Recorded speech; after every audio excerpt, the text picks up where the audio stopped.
आज हमने पढ़ना है फाइनेंशियल स्टेटमेंट। सबसे पहले जब आपने पढ़ा था तो पहला पार्ट क्या था कि जर्नल। जब हमने अकाउंटिंग पार्ट में पढ़ा था तो सबसे पहला बेसिक क्या कंसेप्ट पढ़ा था, जर्नल। फिर जर्नल से हमने लेजर पोस्टिंग की थी। लेजर पोस्टिंग में क्या हो गया था कि अलग अलग कंसेप्ट पे टॉपिक पे चले गए थे हम। फिर जब हमने लेजर बना दी थी उसके बाद हमने बनाया था ट्रायल बैलेंस। तो ट्रायल बैलेंस क्या करता था कि एक्यूरेसी देखता था कि ये अर्थमेटिक एक्यूरेसी है या नहीं। लेकिन उसके बाद जो हमारा मेन काम आता है वो आते हैं हमारी फाइनेंशियल स्टेटमेंट। क्या आती है हमारी फाइनेंशियल स्टेटमेंट। जो फाइनेंशियल स्टेटमेंट होती है वो क्या आती है, एक हमारी समरी होती है। जितने भी हमने लेजर्स बनाई होती है ना वो हमें समरी देते हैं। इसमें हम दो टॉपिक बनाते हैं। एक हमें इनकम बताता है कि हमारी इनकम कितनी हुई, और दूसरा हमारी जो फाइनेंशियल पोजीशन है वो हमें बताता है। क्या बताता है, हमारी इनकम और दूसरी फाइनेंशियल पोजीशन। जैसे मैंने यहाँ पे लिखा financial statement is a summary statement. पहला ऑब्जेक्टिव टाइप ये बनता है इसका कि ये क्या है, एक समरी स्टेटमेंट। अकाउंटिंग पीरियड के बाद बनाते हैं, जैसे 1 year that is equal to 12 month that is equal to 365 days. फिर मैंने यहाँ पे लिखा कि ये ऑब्जेक्टिव क्या होता है इसका अकाउंटिंग का, जो ट्रायल बैलेंस बनाने के बाद हमारा जो ऑब्जेक्टिव है अकाउंटिंग का ये फुलफिल करता है। क्योंकि इससे हमें पता चलता है कि हमारी इनकम कितनी है और हमारी पोजीशन क्या है, बिजनेस की पोजीशन क्या है। जो इनकम स्टेटमेंट होती है वो होती है हमारी ट्रेडिंग अकाउंट और प्रॉफिट एंड लॉस अकाउंट। जो ट्रेडिंग अकाउंट होता है वो हमें क्या बताता था, ग्रॉस प्रॉफिट या ग्रॉस लॉस। लेकिन जो प्रॉफिट एंड लॉस है ये हमें बताता था नेट प्रॉफिट और नेट लॉस। इसलिए हम इसको क्या बोलते हैं, इनकम स्टेटमेंट। और सेकंड पार्ट हमें ये कहते हैं पोजीशन स्टेटमेंट। क्या बताता है ये हमारी पोजीशन स्टेटमेंट। पोजीशन स्टेटमेंट में हमें बताता है कि हमारी एसेट्स कितनी है, हमारी लायबिलिटीज कितनी है और हमारी कैपिटल कितनी है।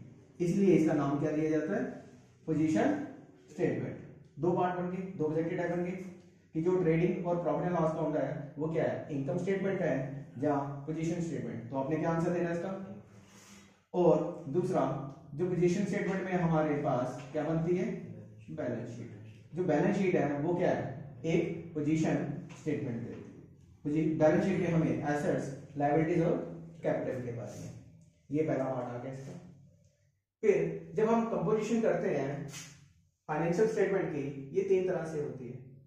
एक हमारे पास मैन्युफैक्चरिंग ऑर्गेनाइजेशंस होते हैं। क्या होते हैं हमारे पास, मैन्युफैक्चरिंग, जिसका काम क्या होता है, प्रोडक्शन करना कोई भी प्रोडक्ट। तो ये 4 अकाउंट बनाते हैं। कितने अकाउंट बनाएगा ये, 4। इसके अंदर सबसे पहले वो बनाएगा मैन्युफैक्चरिंग अकाउंट। क्या बनाएगा ये, मैन्युफैक्चरिंग अकाउंट। दूसरा ट्रेडिंग अकाउंट और तीसरा बनाता है प्रॉफिट एंड लॉस अकाउंट और फोर्थ बनाता है बैलेंस शीट। मैन्युफैक्चरिंग ऑर्गेनाइजेशन कितने अकाउंट बनाते हैं, 4। Manufacturing account, trading account, profit and loss और बैलेंस शीट। लेकिन जो ट्रेडिंग करते हैं मींस गुड्स परचेज किए और गुड्स सेल किए, ये 3 अकाउंट बनाते हैं। एक ट्रेडिंग अकाउंट, दूसरा प्रॉफिट एंड लॉस अकाउंट और तीसरा बैलेंस शीट। ये कौन सा हो गया, trading means buying and selling of goods. Third आता है हमारे पास सर्विस सेक्टर। कौन सा, सर्विस सेक्टर। ये हमारे पास प्रॉफिट एंड लॉस अकाउंट और बैलेंस शीट बनाता है। ये क्या बना दी मैंने, कंपोजिशन ऑफ फाइनेंशियल स्टेटमेंट। 3 तरह की बता दी मैंने। एक मैन्युफैक्चरिंग ऑर्गेनाइजेशंस होते हैं, एक ट्रेडिंग ऑर्गेनाइजेशंस होते हैं और तीसरे कौन से होते हैं, जो सर्विस प्रोवाइड करते हैं, राइट। अब यहां पे ये इसका बेसिस होता है। बेसिस ऑफ अकाउंट्स हम किस बेस के ऊपर बनाते हैं, इसके लिए हम एक आता है कैश बेसिस पे ओनली कैश ट्रांजैक्शन को रिकॉर्ड करते हैं कि जो पैसा आया और जो पैसा हमसे गया, means inflow and outflow of the cash basis. ये अक्यूरल बेसिस पे काम नहीं करता। लेकिन जो मेन बिजनेस ऑर्गेनाइजेशंस होते हैं वो अक्यूरल बेसिस पे काम करते हैं। इसमें कैश एंड क्रेडिट दोनों ट्रांजैक्शन को रिकॉर्ड किया जाता है।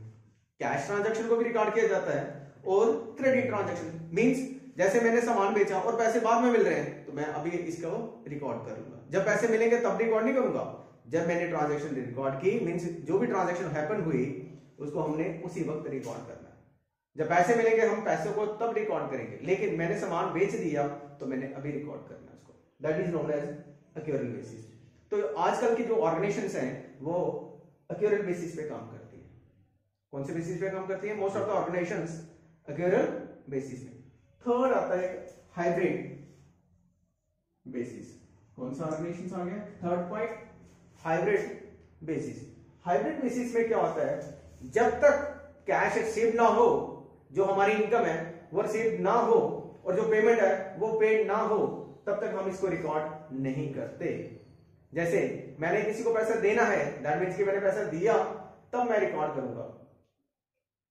जब मैंने किसी से पैसा लेना है, जब मुझे मिलेगा तब मैंने रिकॉर्ड किया। That is known as hybrid expenses. Means आपने काम कर दी है, आपकी इनकम आ गई है लेकिन अभी तक मिली नहीं है, लेकिन जब इनकम मिलेगी तब आपने रिकॉर्ड किया। That is known as hybrid basis. For example एक लॉयर है, एडवांस में 5,000 ले लेता है और बाकी कहता है कि केस जीतने के बाद लूंगा। अगर वो केस जीत गया तो उसको पैसे मिलेंगे, अगर वो केस हार गया तो क्या उसका क्लाइंट उसको पैसे देगा? नहीं देगा ना। तो दैट मींस कि क्या हो गया? हाइब्रिड बेसिस, कि उसको पैसे मिलेंगे तो रिकॉर्ड करेगा, उसकी इनकम होगी, अगर उसको पैसे नहीं मिलेंगे तो उसकी इनकम नहीं होगी। That is known as hybrid basis. अब जो मैंने ये फाइनेंशियल स्टेटमेंट के बारे में बोला कि ये एक स्टेटमेंट है। स्टेटमेंट क्या बताती है? हमारी इनकम स्टेटमेंट, और दूसरा मैंने बताया ये पोजीशन स्टेटमेंट।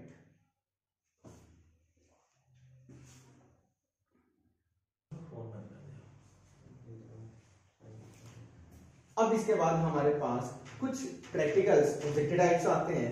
तो फॉर्मेट में क्या क्या चाहिए होता है? जैसे हमें चाहिए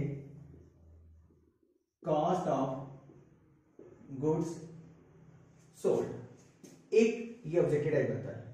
कॉस्ट ऑफ गुड्स सोल्ड का फॉर्मूला क्या है? ठीक है, तो हमने वहां पे क्या लिखना होता है? Opening stock plus net purchases plus direct expenses minus closing stock. हमारे पास कॉस्ट ऑफ गुड्स सोल्ड का फॉर्मूला क्या होता है? Opening stock plus net purchases plus direct expenses minus closing stock. अब यहां पे मैंने स्टार बना दिया कि ये नेट परचेजेस क्या होती है, हमें नेट परचेजेस भी चाहिए। तो नेट परचेजेस का मीनिंग यहां पे लिख रहा हूं। सेकंड फॉर्मेट, कभी कभी इसका भी ऑब्जेक्टिव रहता है कि नेट परचेजेस क्या है? Net purchases means cash purchases plus credit purchases minus purchases return. Purchases return का दूसरा नाम होता है रिटर्न आउटवर्ड। क्या नाम होता है इसका? Return outward. अब यहां पे आ गए नेट परचेजेस भी। थर्ड, एक हमारे पास एक फॉर्मूला और आता है net sales.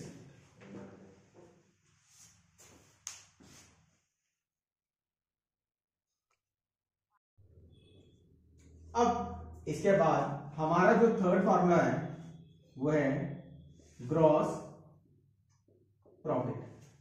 Gross profit means net sales minus cost of goods sold.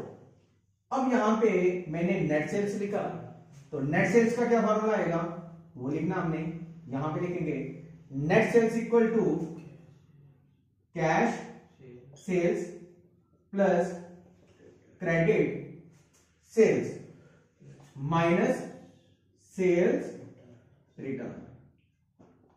अब जो सेल्स रिटर्न है इसका दूसरा नाम है रिटर्न इनवर्ड। क्या नाम है इसका? Return inward. यहां पे आ गया नेट सेल्स का भी। पहले हमने क्या सीखा? कॉस्ट ऑफ गुड्स सोल्ड, फिर हमने नेट परचेजेस, फिर हमने ग्रॉस प्रॉफिट और फिर हमने नेट सेल्स। ये चार तरह के ऑब्जेक्टिव टाइप है जो पेपर में हमेशा आते हैं, ये पेपर में हमेशा आते हैं। ग्रॉस प्रॉफिट का एक और फॉर्मूला है हमारे पास, ग्रॉस प्रॉफिट का हमारे पास एक फॉर्मूला और है।